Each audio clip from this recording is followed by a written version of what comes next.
Alrighty. Well, welcome to today's episode of the Coaching Corner. I'm your host, Suean. If you have not yet done so, please subscribe to our YouTube channel. And for all the ultrasound educators out there, feel free to sign up to our Facebook community, the POCUS Educator and Seed Support Network. I want to let everyone know that this session is being recorded and will be available on our website in the next few days, along with all of our previous episodes of the Coaching Corner. And you can find them on our homepage if you go to the resources tab. So go to ultrasoundtraining.com.au, then under the resources tab and the Coaching Corner, and scroll down and you'll see the whole back catalogue. Please feel free to ask questions as we go along, but if you'd rather ask questions offline, let me know and we can come back to them at the end of the session. So tonight's topic is a practical guide to colour Doppler. We're going to get stuck into a bit of physics and some of the image optimization for colour Doppler. So the goals of tonight's presentation are to provide an overview of the Doppler principles, to look at what colour aliasing is and how we can fix it, how to determine the direction of colour flow, and then I'm going to walk you through 6 steps to optimize your colour Doppler images. So let's start with an overview. Doppler is the ultrasound language of flow and direction. And there are 3 sorts of Doppler. We have colour Doppler, which gives us directional information. We have power Doppler, which shows us the intensity or the strength of the signal rather than the speed and direction. And then we have spectral Doppler, which is available both in pulse wave mode and continuous wave mode. And this gives us a graphical representation of the blood velocities recorded over time. So colour Doppler is used in all aspects of ultrasound to give information about the presence of flow, velocity, and the direction of blood flow. So in cardiac ultrasound, we can use it to help identify valvular regurgitation, stenoses and congenital defects. In vascular imaging, we can identify blockages, narrowing or abnormal flows.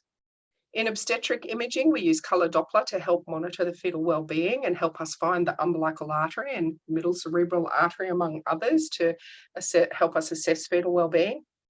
In hepatology, we can assess the blood flow in the liver to determine the severity of liver disease by looking at the flow direction in the portal venous system. And in musculoskeletal imaging, we can use colour Doppler to evaluate inflammation by identifying increased blood flow to the tendons. On colour Doppler analysis, if we've got our settings set up really well, we can see areas of restricted or no flow or areas of turbulence. The hue or the brightness of the colour gives us information on the magnitude of the colour Doppler shift, and therefore it tells us about the velocity of flow. And the thing with any of the Doppler, to be able to get a good spectral trace, you first have to understand how to get a good colour trace. And that's why we're concentrating on just colour tonight, because it's the first step in using colour Doppler in clinical practice. In power Doppler, we display the strength of the Doppler signal in colour rather than displaying directional information or speed information. Power Doppler has about 3 times the sensitivity of conventional colour Doppler, and it's particularly useful for small vessels or those vessels with very low velocity flow. So particularly in MSK ultrasound, when you have little tiny vessels and neovascularization in the tendon, power Doppler is going to help you here. Now, the intensity of the colour is dependent on how many moving blood cells there are. Power Doppler uses the amplitude of the Doppler signal to display flow. The intensity is demonstrated in colours from red, which is low intensity, to yellow, which indicates high intensity, or this kind of brighter orange colour here. Power Doppler is independent of angle, and it's not affected by aliasing, which is in contrast to colour Doppler imaging. It doesn't give you any information about the direction of flow though. So although it has a much better sensitivity for lower flow velocities and flow in small vessels, it doesn't give you any information about the direction of that flow. Now, spectral Doppler gives a graphical representation of and plots the velocity of blood on the y-axis over time on the x-axis. It gives us an enormous amount of hemodynamic information. By analysing the flow waveform and shape and the spectrum of the flow, we can determine characteristics of the quality of the blood flow. So spectral Doppler can be used to detect the presence and direction of blood flow, the range of velocities present in the flow velocity profile, and we can also quantify the flow. So how fast is that blood flow travelling? Changes in the flow waveform shape have been used to investigate both proximal disease and distal changes in spectral Doppler. The frequency shifts are recorded in real time, and they generate a waveform that represents the relative change in velocity over time during the cardiac cycle. And so when we look at the spectral trace, there are three fundamental variables. The first thing is the frequency. So the spectral frequency represents the speed of the blood flow. Pulse wave Doppler sends short pulses of ultrasound, and the analysed reflected waveforms start to give us the information about how fast that flow is flowing. And we solve the Doppler equation in real time. The next thing we can see is the amplitude. So this represents the number of scatterers travelling along at a given speed. So this depends on the quantity of the red blood cells in the sample, and it reflects the volume of the blood supply.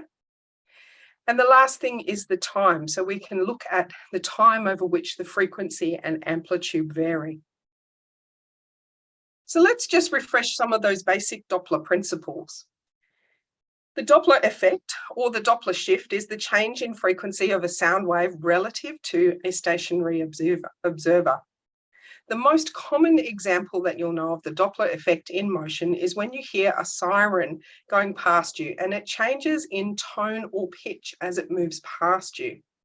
So as you are standing still on the footpath and that siren moves past you, as it's coming towards you, the sound waves are getting pushed closer together. And as it moves away from you, the sound waves are stretched further apart.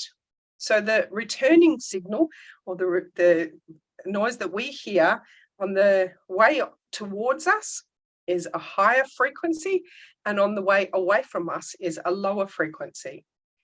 And that phenomenon is called the Doppler effect. So how does this apply to ultrasound?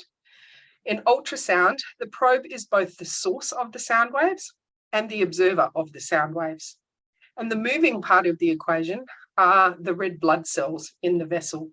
Now, sometimes it might be that there is bile gas that is more moving towards and away from the probe, or tissue might move towards and away from the probe, but most of the time we're getting a frequency shift from the red blood cells in a vessel.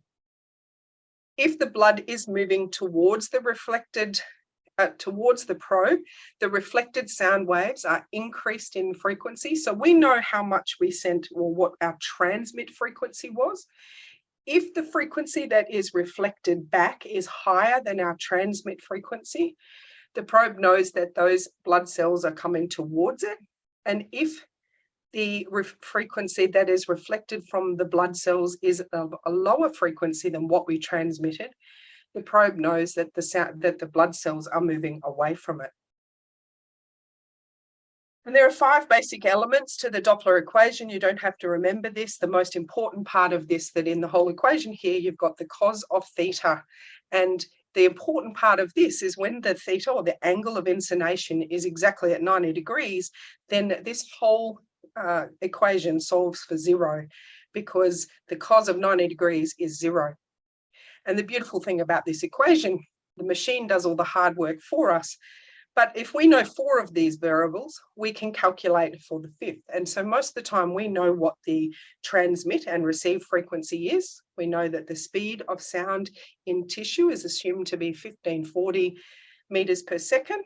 And we can calculate the angle of inclination using our adjustable Doppler line, or we can adjust the angle as required. And so the machine can then solve the equation for the velocity.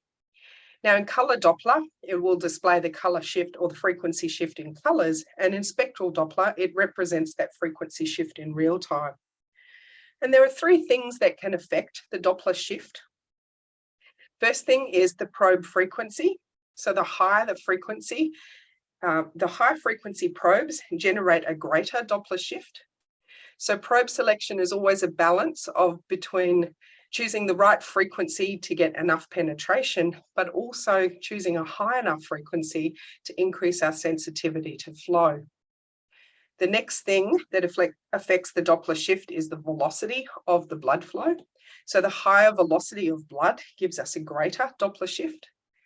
And angle of inclination helps us determine what views to use, so we can adjust our angle of inclination to enhance the Doppler angle so that we get more accurate settings.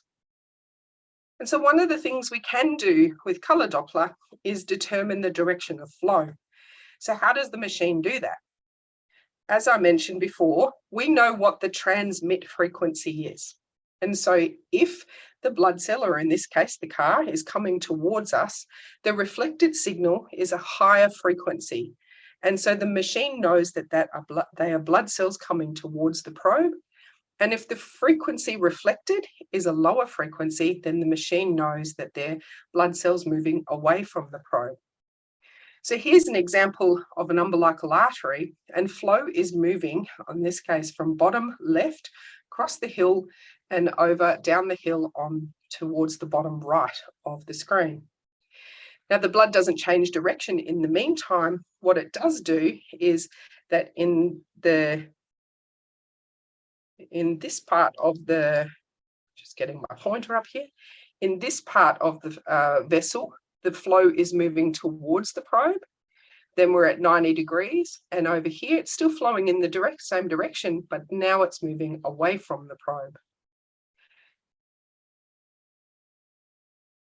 Flow direction can be determined by looking at the color bar on the side of your screen.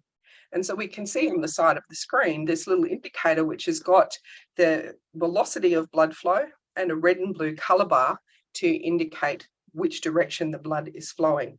So the convention for the color display is that flow towards the transducer is represented by red flow, and flow away from the transducer is represented by blue flow. And it's easy to remember this by remembering Bart Simpson: blue away, red towards. Now it's all good and well saying that's the convention. However, we can manually change the direction of the display of the color trace. And so we can make it so that the red is on top here, which would indicate flow towards the transducer, and the convention again is blue on the bottom, flow away. But I can invert the color map and have blue on top, which now means that the positive shift is flow towards the transducer and would be indicated by blue, and that flow in this instance with red on the bottom of the trace means that that would be flow away from the transducer. Now it's possible, now this is the same carotid artery. All I've done, as you can see here, is invert the color map. And in this same vessel on the left, we have flow in the carotid flowing towards the patient's head, indicated by red. I've inverted the color map, and now flow towards the probe is indicated by blue. So that is still saying that flow is going towards the head. And the same thing can be done for the spectral trace. We can invert the spectral trace, and as you can see here on the right, it indicates that the blood or the trace is inverted. Another thing to look for is on the side here, we've got positive 120, and over here we've got negative 40 on the top and positive 120 underneath. And all that is a button on your machine that you can invert. So when you're active in color and you push invert, it will flip it over. And when you're active in spectral, you can invert and it'll flip it over. Now, why would we do that? The problem with color Doppler is that they use the colors red and blue. And in our mind, we have this idea based on heaps and heaps of textbooks that an artery is indicated by red and a vein is indicated by blue. And so our ability to be able to invert the color map means that we can actually make an artery red and a vein blue if we wanted to. I really encourage people when they're first learning to not invert it, so that you can really get a good handle on, well, which way is the blood flowing without complicating things too much. Now, the other thing that we can see on the color Doppler trace is the speed of the blood flow. Now, it doesn't give us an accurate, exact speed, but what it does do is change the hue of the color or the brightness of the color to indicate blood that's moving faster or slower. So if the blood is at 0 centimeters, it's black here, and then it'll be a darker hue of color moving towards a lighter hue of color. On the red side, it goes to yellow. On the green side, more. On the blue side, I should say, it goes more towards green. And so the brighter the color of the hue that we have demonstrated indicates faster blood flow. And what this lets us do is find areas of turbulent flow or faster blood flow so that we can interrogate there with the spectral trace. Now, one of the things that always comes into play when we're using any sort of Doppler on our machines is an artifact called aliasing. So a key feature of pulse wave Doppler is that it uses one crystal to send and receive the signal. The pulse wave Doppler is limited by that because it has to send a trace, send a pulse. It then has to pause and listen to the pulse. And because of the time taken to pause and then listen, it is very prone to color aliasing. Pulse wave Doppler is unable to measure really high velocities accurately because of this aliasing artifact and because of the nature where we need to pause and then turn it off so that we can then receive. Continuous wave Doppler, on the other hand, functions because it's continuous. It's got two crystals. One is continuously sending and one is continuously receiving. Now, the benefit of that is that we can demonstrate high velocities, but the problem here is you can't tell where they're coming from along the line of sight because there's no depth indication. So in pulse wave Doppler, we know how long it takes to send and then for the echo to come back. So we can very, very accurately pinpoint where that echo has come from and attribute the velocity signal to where the depth is. Whereas in continuous wave Doppler, yes, it's great for demonstrating high velocities, particularly in cardiac work, but you can't determine where along that Doppler gate that the signal has come from. Now, the Nyquist limit is the important thing when we're talking about aliasing, and it represents the maximum Doppler shift that can be correctly measured without resulting in aliasing of the color or pulsed waveform. And it defines the maximum measurable velocity that can be accurately assessed by the system. According to the Nyquist limit, to accurately measure blood flow, the ultrasound system must sample the returning echoes at a rate that is at least twice the highest frequency of what it has interrogated. In other words, the sampling frequency has to be greater than twice the frequency to be able to detect that maximum velocity of blood. And that's because we need to be able to send and receive. So it has to be twice the frequency. The problem here is the deeper that our target is in the image, the longer it takes to send the echo and then receive it. The higher the frequency of sound transmitted means we get higher velocity readings. But the trade-off here is a high frequency probe doesn't get the depth of penetration that we often need. Now, if the blood velocity exceeds the Nyquist limit, an artifact called aliasing occurs.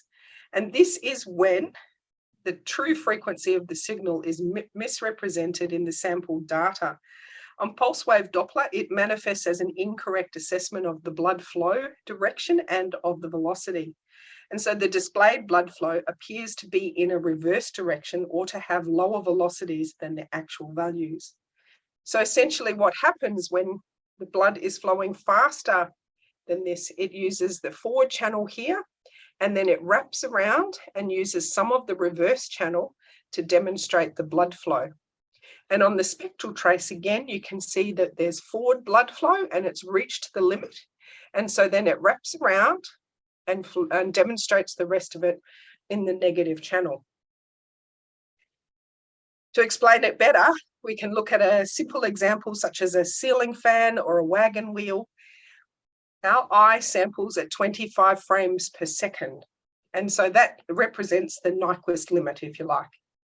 And so we can follow just one spoke of this wheel as long as it is not exceeding 25 rotations per second. Now, when it starts to go faster than 25 frames per second, our eye can't keep up with the sampling rate. And so what seems to happen is that then the wheel tends to be moving backwards because we've sampled it at different stages. And so we're sampling it at a different stage in the cycle each time, and it appears to be moving backwards.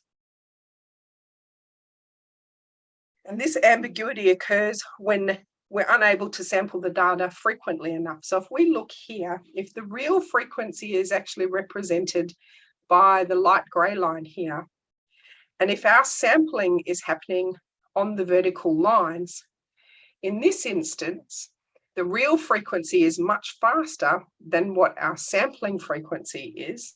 And so it does misrepresents the lines.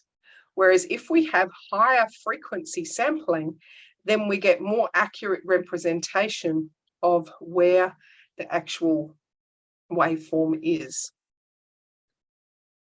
So in color aliasing, black in the middle is the baseline, dark red is slow, and then it gets faster and faster.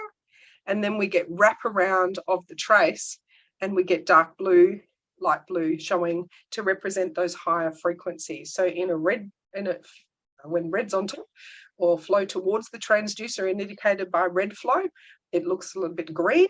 And when flow away from the transducer is indicated by blue, you can see that it looks yellow instead of the blue color here. Now, the beautiful thing about this is that that can actually help us to identify blockages, areas of narrowing, or areas of turbulent or abnormal flow.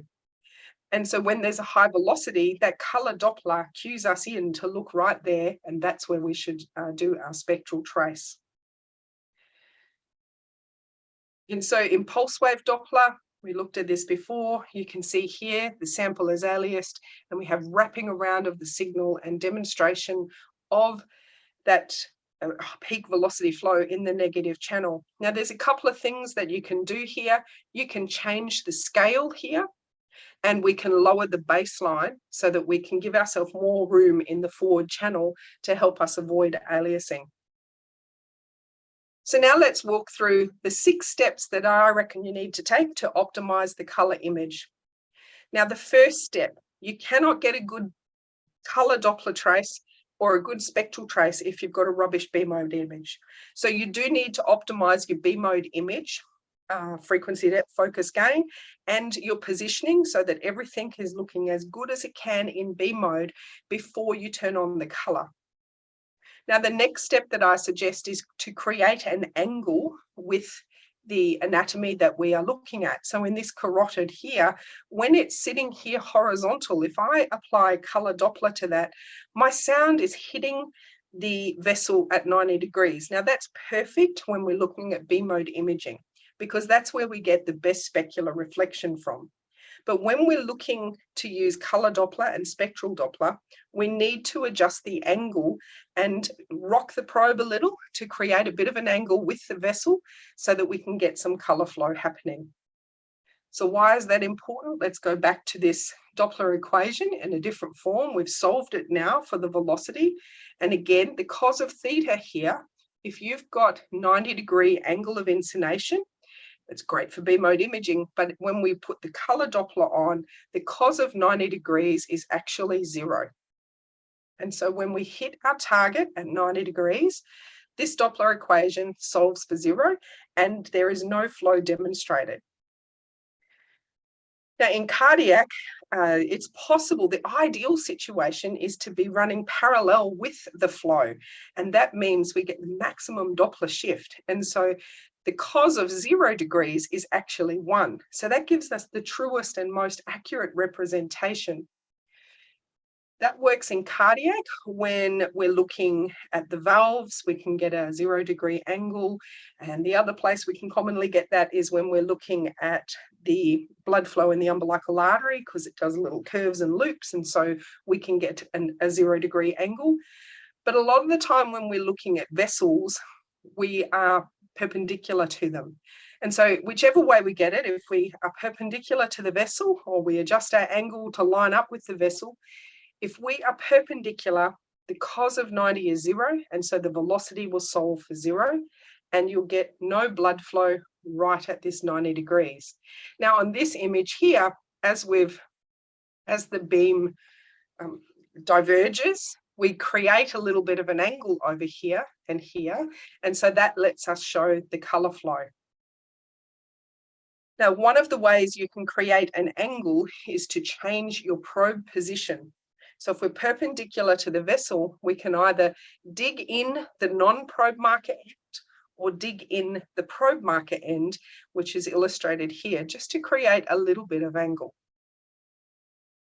So once we've got our B mode picture as optimized as we can, the next thing I suggest you do is to determine the direction of flow. And I want you to start thinking about this before you turn the color on. What you need to do is just think about where's the probe marker, where should the flow be going, and what color should it be, so that you start to understand those Doppler principles, but also so that if the flow is in the opposite direction, it stands out to you. So we'll just do a couple of exercises now. In this example here, if we place the probe on the neck with the probe marker pointing to the patient's head, flow in the carotid artery should be flowing towards the patient's head in this direction. And so in this example, that means the flow is flowing towards the probe marker or towards the probe, and it should be indicated by red flow. In this next example, the internal jugular vein, if the probe marker is pointing towards the head, the anatomy on the side of the probe marker is the head anatomy, and on the non-probe marker side is the inferior anatomy. And the jugular vein flow should be flowing towards the heart or away from the head in this direction. And so flow away from the probe in this instance is indicated by blue. So this vessel should be represented by blue flow. Let's look at the femoral artery. Again, we have the probe marker pointing towards the patient's head. And so flow in the femoral artery is actually going from the heart towards the feet. And so flow is flowing in this direction. And so the flow on this example with the color map indicated as we have here, flow away from the probe. And the way I think about it is the flow moving away from the probe marker or towards the probe marker? Flow in this example should be towards the patient's feet or away from the probe marker. So it should be indicated by blue. If we have our probe in a different position and the vessel is now aligned on the screen in this manner, the probe marker pointing towards the patient's head and the feet, the femoral artery flow is moving towards the feet. In this instance, the flow is moving towards the crystals or towards the feet and should be indicated by red. And now the last one is to throw a curveball in the mix. On this instance, we have inverted the color flow. The probe marker is still pointing towards the patient's head. So the non-probe marker side is the patient's feet. The femoral artery flow should still be moving towards the patient's feet. And in this example, the blood flow towards the probe or towards the crystals is indicated by blue. And so now the flow should be blue. And the whole purpose of working through those examples is to illustrate, before you turn the color on, start to figure out which way should the blood be flowing, what color am I expecting, so that when you activate the color Doppler, the first thing you can do is confirm, is the blood flowing in the right direction? Now, this is particularly important when we're looking at portal venous flow or in carotid arteries, when we're looking for subclavian stele, those sorts, or the vertebral arteries, I should say, those sorts of instances, it's really important to establish that the flow is moving in the right direction. So when we activate the color, then we can start moving on to our color Doppler optimization tools. Now, the first thing you need to do is adjust the color box position. Now, if we've got a whole vessel here, you can walk the probe up the vessel to examine the flow along the vessel to find any areas of narrowing or stenosis. Or you position the probe over the area of interest, and then you move on to adjusting the box size, etc. Now, when I'm positioning the color box, I try to have the longest length of the color box aligning as best as possible with the flow direction, as you can see indicated by this pink line. The next thing we need to do is adjust the size of the color box. Now, if we have the color box too small, then we can't see everything that we need to. If we have the color box too deep, this affects the pulse repetition frequency, or the time taken for the pulse to go down and for it to return. So the deeper that the color box is set, the longer it takes for the return signal. The next thing here we get is when we have the color box set too wide, what we're doing here is asking the machine to do much more calculations. And so the frame rate will slow down because the pixels require more color coding. And so what we're trying to have is setting our color box so that we can see the area of interest. It's not too wide, but it's not set too deep. If the color box is set too deep, it takes longer for the pulse to return, so we can't display high enough velocities. So too small, we can't see what we need. Too deep, we can't get accurate velocity readings. Too wide, it affects the frame rate. So we need something just right in the middle so that we can see the color when we need to see it, and we can optimize the parameters to enhance the accuracy of the Doppler returning signal. The next thing we need to do is to steer the color box, and there are three possible settings. We can either have a -20, a 0, or a +20 degree angle of steering. The angle of the color box will affect the sensitivity of the Doppler signal and the Doppler shift. And the orientation of the color box should follow the direction of flow. So the long axis of the box, as I said before, should approximately follow the direction of flow. So here's an example of steering the color box on exactly the same vessel here. So you can see at 0 degrees, there is red and blue color filling. Remember, the cos of 90 degrees is 0. So the machine at this point doesn't know which way to code it. It's really confused. Am I coding it red or blue? I don't know which way it's going. And so if we steer the box in -20, the flow is heading towards the head here, and it's indicated by blue.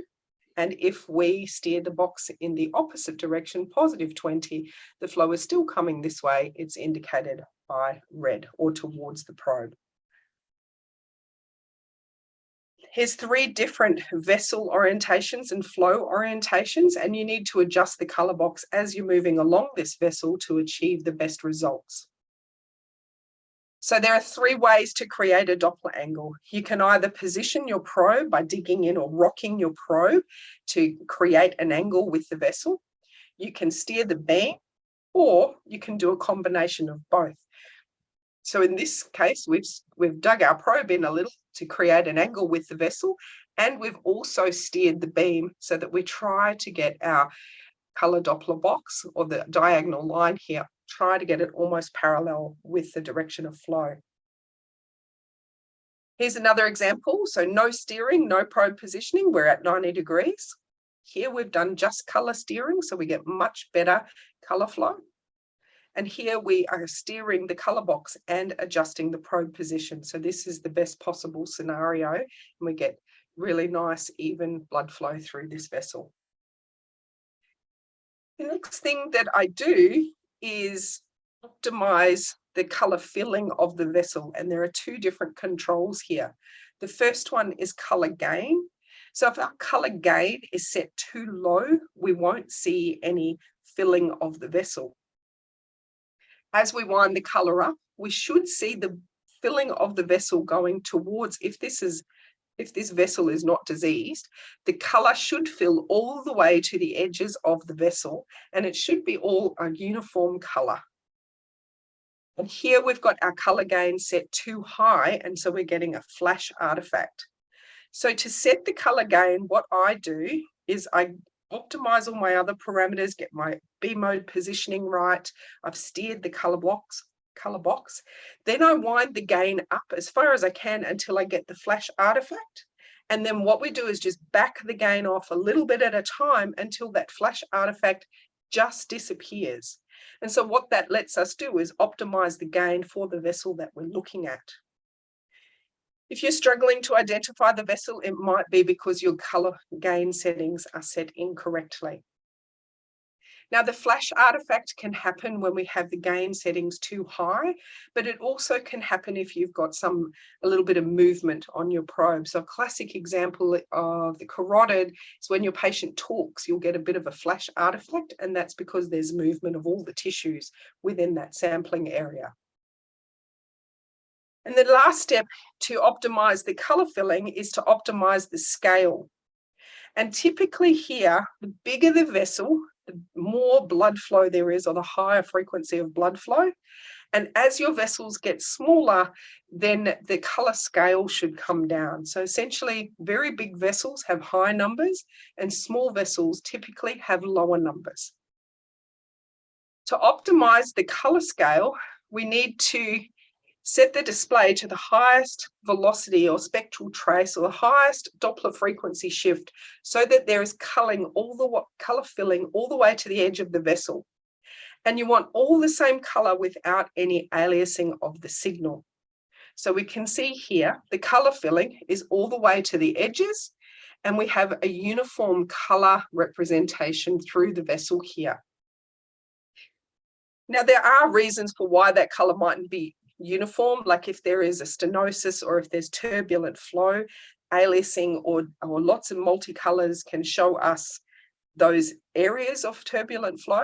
But in a normal vessel with laminar flow, all the color should be the same. Now, if we wind our scale up too high, what we're doing is listening for blood flow, essentially, that is much higher frequency. And so in this example, the peak systolic velocity, when I measured it on the spectral trace, was at about 80 centimeters per second. And so in this example, usually we set the the color scale at about half of our expected velocity. And so in this example, that's perfect for that vessel. Whereas here, this is sort of setting the machine up to optimally demonstrate color flow up to about 200 centimeters per second. And so what happens is that we don't get filling all the way to the edges of the vessel.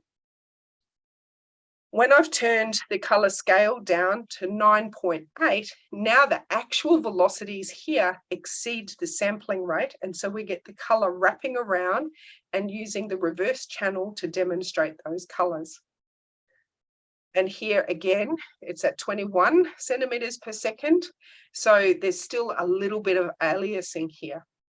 So you can see how just by adjusting the color scale, we get a very different appearing vessel. Too high, and we don't see color filling all the way to the edges of the vessel. And in extreme circumstances, you may not see color at all. And if we set it too low, we get color aliasing. So we're aiming to have the scale here set at about half of what our expected velocity is. So the 6 steps that you need to do to optimize your color Doppler imaging. The first thing is to optimize the B mode picture. Get as good a B mode picture as you possibly can so that the color Doppler has the best chance of being nice and a lovely trace. We need to create an angle with our anatomy. So that might be we change our angle of inclination so that we can create an angle with the vessel that we're interrogating. Then before you turn on the color, just think through what color am I expecting the flow to be? So which direction is the blood flowing? How is that in relation to the crystals of the probe? And what does that mean my blood should be? Should it be red or blue, depending on how your color map is displayed? Then when you activate color, you just need to check, is the blood flow in the correct direction? Then we go about optimizing our color signal. So first of all, we adjust the position of the color box so that we are over the area of interest. We adjust the size so that it's just big enough to demonstrate everything we need to do without having it set too deep or too wide. And we steer the color box to create an angle with the anatomy.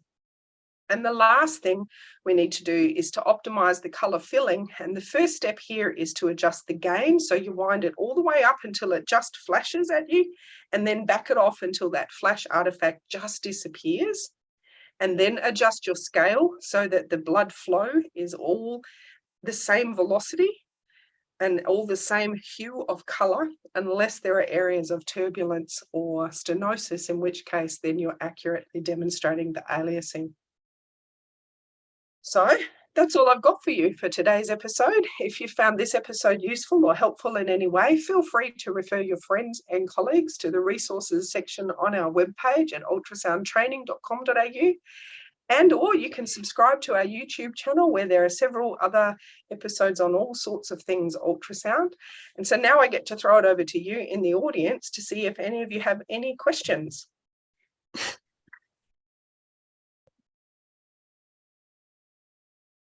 Yes, thank you for the presentation. It is a very good presentation.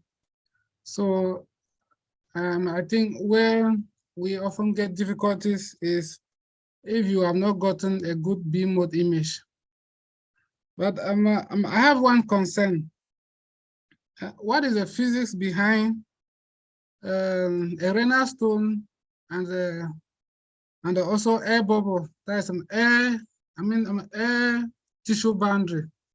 When you put on color where you have a stone or an air tissue boundary, then the color will be positive. I don't know if you have experienced that before.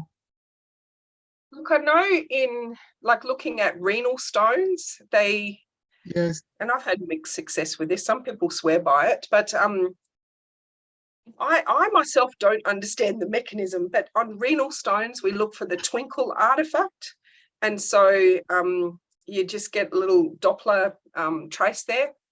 I don't know that I understand the physics of that, but sometimes the air, that's easy if it's air in the gut because it's moving past the probe.